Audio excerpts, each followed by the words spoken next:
কিন্তু দুঃখজনক হলো পৃথিবীতে কিছু ইবলিসের গোলাম আছে যারা নিজেদের নামে পরিচয় দেয় মানুষ, কিন্তু এরা মানুষ নয়, এরা গোলাম হচ্ছে ইবলিসের।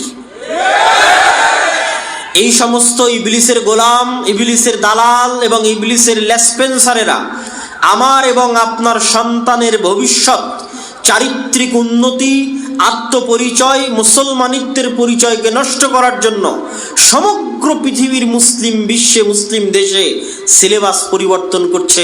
তারই ধারাবাহিকতায় বাংলাদেশের সিলেবাসও পরিবর্তন হয়েছে। এবং বাংলাদেশের সিলেবাসে সবচেয়ে দুঃখজনক, সবচেয়ে কষ্টদায়ক যে বিষয়টি অন্তর্ভুক্ত হয়েছে, যেটা ভাবলে শরীর শিউরে ওঠে, যেটা ভাবলে মনে হয় যে আমাদের পূর্বপুরুষরা কি লক্ষ্য নিয়ে, কি উদ্দেশ্য নিয়ে, কি আশা নিয়ে এই মানচিত্র আমাদেরকে দিয়ে গেছিলেন, সেটার সাথে আমরা কতটা বেঈমানি এবং কতটা নিমক হারামি করেছি এবং করছি, সেটা ভাবলে আফসোস হয় এবং গা শিউরে ওঠে। একটা হচ্ছে হারামেরও একটা লেভেল আছে, হারামের একটা কোয়ালিটি আছে। মানুষ যদি কোনো হারাম গুনাহ গোপনে করে, আল্লাহ সুবহানাহু তাআলা সেই গুনাহ ক্ষমা করে দেওয়ার সম্ভাবনা বেশি, কেননা সেই গুনাহটা গোপন রেখেছে, মানুষের সামনে গল্প করেনি এবং অন্যের গুনাহ আরেকজনের সামনে ফাঁস করেনি, জানিয়ে দেয়নি।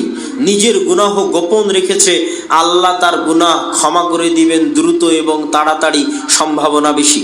কিন্তু মানুষ যদি গুনাহ প্রকাশ্যে করে, আলানিয়াহ করে, এবং শুধু প্রকাশ্যে নয়, সেই গুনাহকে যদি মানুষ সিলেবাসের অন্তর্ভুক্ত বানিয়ে দেয় যে প্রত্যেক মুসলমানের সন্তানকে স্কুলে ভর্তি হওয়া মানেই তাকে নাচ শিখতে হবে, প্রত্যেক মুসলমানের সন্তান স্কুলে ভর্তি হওয়া মানেই তাকে গান শিখতে হবে, এই যে একটা গুনাহকে সমাজের এমন একটা লেভেলে নিয়ে যাওয়া, যে একটা সিলেবাসের অন্তর্ভুক্ত করে দেওয়া প্রকাশ্যে আলানিয়া, এটা আল্লাহ সুবহানাহু তাআলার গজব আসার কারণ এবং মাধ্যম হয়ে যেতে পারে। সম্মানিত উপস্থিতি, এইরকম এক ভয়ঙ্কর এবং ভয়াবহ পরিস্থিতিতে, এরকম এক ভয়ানক পরিস্থিতিতে আপনি আপনার সন্তানদের ভবিষ্যৎ বাঁচাবেন কিভাবে? আপনাদের ভবিষ্যৎ প্রজন্ম বাঁচাবেন কিভাবে? আপনাদের মনে রাখতে হবে, আমাদের আদি পুরুষ, আমাদের বাপ দাদা যারা চলে গেছেন, আজ থেকে 100 বছর আগে, 150 বছর আগে ব্রিটিশরা যখন এদেশের শিক্ষা ব্যবস্থা তাদের হাতে নিয়ে নিয়েছিল, তখন তারা আমাদের পরবর্তী প্রজন্মকে রক্ষার জন্য মক্তব গড়ে তুলেছিলেন, মসজিদগুলোকে দুর্গ হিসেবে কাজে লাগিয়েছিলেন। যে ব্রিটিশদের শিক্ষা ব্যবস্থায় আমাদের সন্তানেরা পড়ার আগে, ব্রিটিশদের শিক্ষা ব্যবস্থায়, ব্রিটিশদের সিলেবাসে আমাদের সন্তানেরা মানুষ হওয়ার আগে মসজিদে তারা আমাদের দ্বীন শিখে যাবে, এই লক্ষ্য, এই টার্গেট নিয়ে তারা মসজিদে মসজিদে মক্তব প্রতিষ্ঠা করেছিলেন ব্রিটিশ আমলে। আজ আবার সেই দিন ফিরে এসেছে, আজ আবার সেই যুগ ফিরে এসেছে। আজ যদি আপনারা মসজিদে মসজিদে মক্তব প্রতিষ্ঠা না করেন, প্রত্যেক মুসলমানের সন্তানের মৌলিক দ্বীন শিক্ষার ব্যবস্থা নিশ্চিত না করেন, আমি মনে করি এটা এখন ফরজ।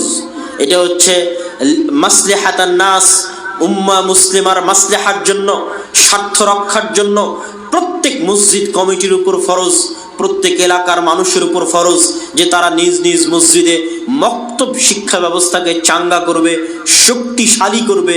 কেমন শক্তিশালী করবে, কেমন চাঙ্গা করবে? যেমন তার মসজিদের অবকাঠামো শক্তিশালী আছে, তার চেয়ে বেশি শক্তিশালী করবে তার মসজিদের দ্বীন শিক্ষার ব্যবস্থাকে। আমি এই 130টা মসজিদ সফর করে এমনও মসজিদ দেখেছি যেই মসজিদে এসি আছে, যেই মসজিদে টাইলস আছে, যেই মসজিদে ছাদ ঢালাই দেওয়া আছে, মসজিদে ফ্যান আছে, লাইট আছে, কিন্তু মসজিদে মুসলমানের সন্তানের দ্বীন শিক্ষার, কোরআন শিক্ষার ন্যূনতম ব্যবস্থা নাই। তখন আফসোসে, কষ্টে, দুঃখে আমি তাদেরকে বলতে বাধ্য হয়েছি যে আপনাদের এই মসজিদে মক্তব চালু করা, কোরআন শিক্ষার ব্যবস্থা করা এতখানি ফরজ। যদি আপনাদের অর্থের সংকট হয়, টাকার সংকট হয়, তাহলে মসজিদের এসি খুলে বাজারে বিক্রি করে মক্তব চালু করেন। যদি আপনার মসজিদে টাকার সংকট হয়, অর্থের সংকট হয়, তাহলে মসজিদের টাইলসগুলো খুলে বাজারে বিক্রি করে মসজিদে দ্বীন শিক্ষার ব্যবস্থা করেন। মসজিদের ফ্যান লাইট খুলে বাজারে বিক্রি করে মসজিদে দ্বীন শিক্ষার ব্যবস্থা করেন। উন্নতি মানে জ্ঞানে উন্নতি, উন্নতি মানে শিক্ষায় উন্নতি, উন্নতি মানে কখনো বিল্ডিংয়ে উন্নতি নয়, উন্নতি মানে কখনো রাস্তাঘাট ব্রিজ কালভার্টে উন্নতি নয়। যদি রাস্তাঘাট ব্রিজ কালভার্টে উন্নতি হতো তাহলে আজকে দুবাই পৃথিবী শাসন করত, তাহলে আজকে সৌদি পৃথিবী শাসন করত। কিন্তু দুবাই সৌদি পৃথিবী শাসন করে না, পৃথিবী শাসন করে আমেরিকা এবং ইউরোপ। কেন? আমেরিকা ইউরোপের দুবাইয়ের মতো বুর্জ খলিফা না থাকলেও আমেরিকা এবং ইউরোপের অক্সফোর্ড আছে, ক্যামব্রিজ আছে, জ্ঞান বিজ্ঞান এবং গবেষণায় বিশ্বের সর্বোচ্চ স্থানে মুসলমানদের চাইতে 500 বছর এগিয়ে আছে। আমি তাদের প্রশংসা করার জন্য নয়, আমি তাদেরকে উপরে উঠানোর জন্য নয়, এবং ঈমানওয়ালা মুসলমানদের ছোট করার জন্য নয়। কেননা ঈমানের মূল্য সকল কিছুর উপরে। ঈমান মানুষকে জান্নাতে নিয়ে যেতে পারে, কিন্তু আজ মুসলমানদের অধঃপতনের কারণ আর তাদের পৃথিবী শাসনের কারণ এটা নয় যে আল্লাহ তাদের উপর দয়া করেছে, কারণ এটা যে মুসলমানেরা সেই যোগ্যতা হারিয়েছে, সেই চেষ্টা মুসলমানেরা করেনি, আর সেই চেষ্টা তারা করেছে। আর উদাহরণ অসংখ্য, অহরহ, অগণিত উদাহরণ আমি আপনাকে দিতে পারবো। সম্মানিত উপস্থিতি, উদাহরণ দিতে গিয়ে আমি 2 বা 3টে উদাহরণ সব জায়গায় দিয়ে থাকি। তার একটা উদাহরণ নেন, ভূমধ্য সাগর নামে পৃথিবীতে একটা সাগর আছে, যেই সাগরের এক পাশে হচ্ছে লিবিয়া, এক পাশে হচ্ছে মরক্কো, এক পাশে হচ্ছে আলজেরিয়া। লিবিয়া, মরক্কো, আলজেরিয়া এগুলো হচ্ছে ভূমধ্য সাগরের এক পাড়ে।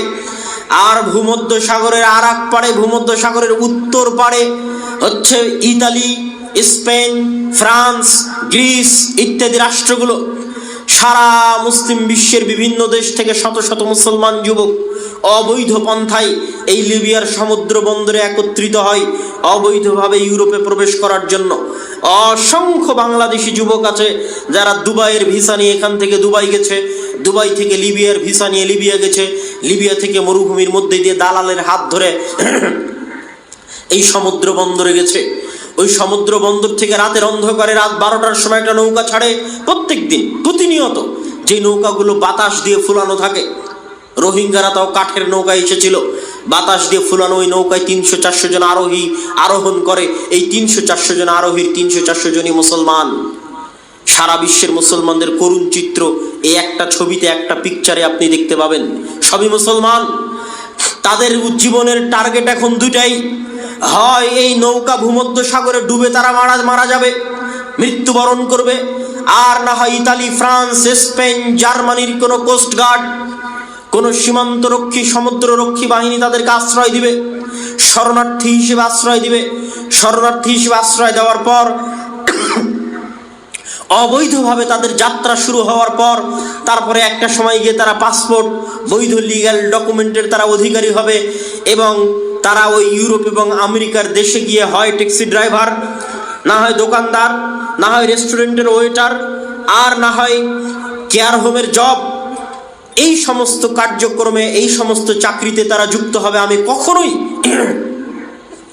আমার ওই সমস্ত ভাইকে আমি ছোট করে কথা বলছি না, বা মধ্যপ্রাচ্যের দেশে আমাদের যে সমস্ত ভাইয়েরা লেবারি করে তাদেরকে ছোট করে কথা বলছি না।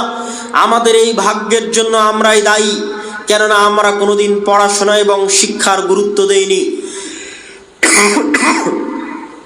যারা বৈধ পন্থাতেও যাচ্ছে এই সমস্ত দেশ থেকে, তাদেরও টার্গেট থাকে না যে তারা বৈধ পন্থায় গিয়ে বিশ্ববিদ্যালয়ের টিচার হবে, ইউরোপ আমেরিকায় গিয়ে বিশ্ববিদ্যালয়ের টিচার হবে, মেডিকেলের প্রফেসর হবে, বা বিজ্ঞান গবেষণা ইনস্টিটিউটে গবেষক হবে, এরকম টার্গেট থাকে না।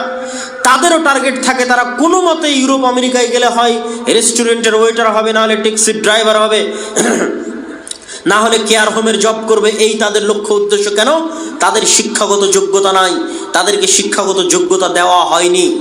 আর কেনই বা রাষ্ট্র, কেনই বা সরকার তাদেরকে শিক্ষা দিবে? কেন সরকার চাইবে না তাদেরকে শিক্ষা দিতে? তারও কারণ আপনাকে বলে দিচ্ছি। শিক্ষা মানুষকে আত্মমর্যাদা দেয়, শিক্ষা মানুষকে আত্মসম্মান দেয়। যখন মানুষ আত্মমর্যাদা এবং আত্মসম্মান পায় তখন মানুষ আর গোলামি করে না, তখন মানুষ 10 টাকা 5 টাকার সামনে বিক্রি হয় না। কিন্তু যখন মানুষের কাছে শিক্ষা থাকে না, যখন মানুষ মদখোর হয়, জুয়াখোর হয়, গাঞ্জাখোর হয়, তখন তাকে 5টা টাকা দিয়ে বলতে পারবেন ওকে মেরে দাও, 5টা টাকা দিয়ে বলতে পারবেন অমুক গাড়িতে আগুন দাও, 5টা টাকা দিয়ে বলতে পারবেন অমুক বাসে আগুন দাও, তখন সে বিক্রি হয়ে যাবে। সম্মানিত উপস্থিতি, আর ক্ষমতা ধরে রাখার জন্য, ক্ষমতা টিকিয়ে রাখার জন্য আমার এরকম 5-10টা মদখোর, গুন্ডা, জুয়াখোর, গাঞ্জাখোর দরকার, শিক্ষিত লোকের দরকার নাই। তাহলে যেহেতু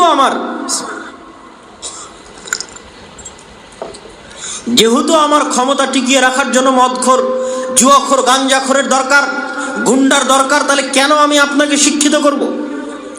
কেন আমি আপনাকে উচ্চ শিক্ষায় শিক্ষিত করে আমার ক্ষমতাকে হুমকির মুখে ফেলে দিব? এটা কখনোই এই তৃতীয় বিশ্বের দেশের রাষ্ট্রপ্রধানেরা কখনোই চায় না। এবং আপনি অশিক্ষিত থাকলেও সরকারের লাভ আছে, মূর্খ থাকলেও সরকারের লাভ আছে। কি সেই লাভ? বাংলাদেশে গার্মেন্টস আছে কি জন্য? আপনি অল্প পরিশ্রমের বিনিময়ে কাজ করেন, অল্প বেতনে কাজ করেন, এই জন্য বাংলাদেশে গার্মেন্টস টিকে আছে। কেন অল্প বেতনে কাজ করেন? ওই লেভেলের শিক্ষা আপনার নাই, এই জন্য আপনি অল্প বেতনে কাজ করেন। আপনি মধ্যপ্রাচ্যের লেবারির চাকরি কেন পাচ্ছেন? আপনি যত অল্প বেতনে মধ্যপ্রাচ্যে ঝাড়ু দিয়ে দেন, রাস্তা পরিষ্কার করে দেন, পৃথিবীর আর কোনো জাতি অত অল্প বেতনে কাজ করে না, এই জন্য আপনি মধ্যপ্রাচ্যের ভিসা পাচ্ছেন। তাহলে আপনি অশিক্ষিত হলেও, মূর্খ হলেও বিদেশে গিয়ে আপনি দেশের জন্য রেমিটেন্স পাঠাচ্ছেন, গার্মেন্টসে চাকরি করে আপনি দেশের জন্য রেমিটেন্স আনছেন, তাহলে আপনাকে শিক্ষিত করে আমার লাভ কি? একে তো আপনাকে মূর্খ রাখাই, অশিক্ষিত রাখাই, আপনাকে আমি টাকার বিনিময়ে ক্রয় করে নিতে পারছি, আর দ্বিতীয়ত আপনার মাধ্যমে আমার দেশে রেমিটেন্সও আসতেছে। সম্মানিত উপস্থিতি, কি বলছিলাম সারা বিশ্বে মুসলমানদের শিক্ষার ভয়াবহ অবস্থার কথা। ইউরোপ আমেরিকার অবস্থা তুলে ধরলাম, বাংলাদেশের মুসলমানদের অবস্থা তুলে ধরলাম। ভারতের এমনও স্টেট আছে, এমনও জেলা আছে, এমনও থানা আছে, যেখানে যদি আপনি ওই থানায়, ওই জেলায়, ওই স্টেটে, ওই আদালতে হওয়া মামলার জরিপ করেন, পরিসংখ্যান করেন যে এই আদালতে চুরির মামলা, ডাকাতির মামলা, মদ জুয়ার মামলা কত % হয়েছে, তাহলে দেখবেন 100টা মামলার 80টা মামলা মুসলমানদের নামে। এটা মিথ্যা মামলা নয়। মিথ্যা মামলা তখনই যখন জঙ্গিবাদের নামে গ্রেফতার করবে, কিন্তু 100টার 80টাই দেখবেন চুরি, ডাকাতি, জুয়া, রাহাজানি, মদ ইত্যাদির মামলায় গ্রেফতার হয়ে আছে মুসলমানেরা, মামলা হয়ে আছে মুসলমানদের নামে। মানে একটা জাতির 80% মানুষ, 60% মানুষ যদি জুয়া, মদ ইত্যাদির সাথে জড়িত হয়ে যায়, তাহলে সেই জাতির ভবিষ্যৎ কি হবে? আপনি আরব বিশ্বের মুসলমানদের অবস্থা দেখেন, মধ্যপ্রাচ্যের মুসলমানদের অবস্থা দেখেন। আল্লাহ সুবহানাহু ওয়া তাআলা তাদেরকে অঢেল সম্পদ দিয়েছে, অঢেল টাকা পয়সা দিয়েছে। পাশেই ফিলিস্তিনে প্রতিদিন লক্ষ লক্ষ, হাজার হাজার মুসলিম মা এবং বোনকে হত্যা করা হচ্ছে।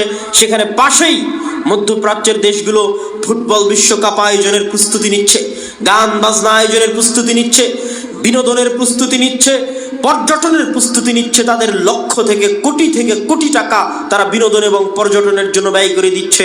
এই হচ্ছে সারা বিশ্বের মুসলমানদের অবস্থা। আপনি আপনার মসজিদের, এলাকার মসজিদে চলে আসেন। আপনার এলাকার মসজিদে, ওই যে শুরু করেছিলাম, এলাকার মসজিদ দিয়ে টাইলস আছে, এসি আছে, সবই আছে, কিন্তু মসজিদে দিন শিক্ষার ব্যবস্থা নাই। আপনাদের উদ্দেশ্যে একটা প্রশ্ন করতে চাই, মসজিদের এলাকার আশেপাশের পুরো গ্রাম যদি মদখোর, জুয়াখোরে পরিপূর্ণ হয়ে যায়, তাহলে স্বর্ণের মসজিদ দিয়ে আপনি কি করবেন বলেন? স্বর্ণের মসজিদ দিয়ে আপনার কি কাজ? আর যদি মসজিদই না থাকে, ওই মসজিদের টাইলস, এসি, লাইট, ফ্যান বাজারে বিক্রি করে দিয়ে অত্র অঞ্চলের মুসলমানের সন্তানের যদি শিক্ষার ব্যবস্থা করেন, দিন শিক্ষার ব্যবস্থা করেন, মসজিদ লাগবে না, মানুষ খোলা মাঠে সালাত আদায় করবে। জুইলাত লিয়াল আরযু মাসজিদা, আমার জন্য পুরো পৃথিবীকে মসজিদ বানিয়ে দেওয়া হয়েছে। সম্মানিত উপস্থিতি, এই জন্য মসজিদ ভিত্তিক দিন শিক্ষার গুরুত্ব। আমি আপনাকে আরো এক ধাপ এগিয়ে বলি, ইউরোপিয়ান এবং আমেরিকানরা কিভাবে চিন্তা করে, তাদের চিন্তাটা আপনার সাথে শেয়ার করি। যে আপনি যদি আজকে আপনার মসজিদের কমিটির সদস্য করে দেন 5 জন ইউরোপিয়ানকে, 5 জন আমেরিকানকে, তাহলে তারা কি করবে? তারা আপনার মসজিদের প্রথম মিটিংয়ে যদি দেখে যে আপনার মসজিদের ফান্ডে টাকা আছে 10 টাকা, তাহলে 10 টাকার 5 টাকা আগে শিক্ষায় ব্যয় করবে। 10 টাকার 5 টাকা আগে কোথায় ব্যয় করবে? শিক্ষায় ব্যয় করবে। এই একটা জিনিস তারা খুব ভালো বোঝে, একটা জিনিস তারা তাদের রক্তের সাথে মিশে গেছে। আপনি বাসে উঠলে দেখবেন মানুষ বই পড়তেছে, ট্রেনে উঠলে দেখবেন মানুষ বই পড়তেছে, পার্কে গেলে দেখবেন মানুষ বই পড়ছে, অথচ সে অমুসলিম, অথচ সে মুমিন নয়, তার অন্তরে ঈমান নাই, তার গায়ে কাপড় নাই, সে বেপর্দা অবস্থায় আছে, কিন্তু তার হাতে বই আছে। আর পুরো বাংলাদেশ ঘুরেন, আপনি কোথায় দেখবেন যে বই আছে? চলমান যে সিলেবাস, এই সিলেবাসে তো বইকে আরো বাদ দেওয়া হয়েছে। সম্পূর্ণ 10, 15, 20 বছর পর যেন আর বাংলাদেশে এই চলমান যে সিলেবাস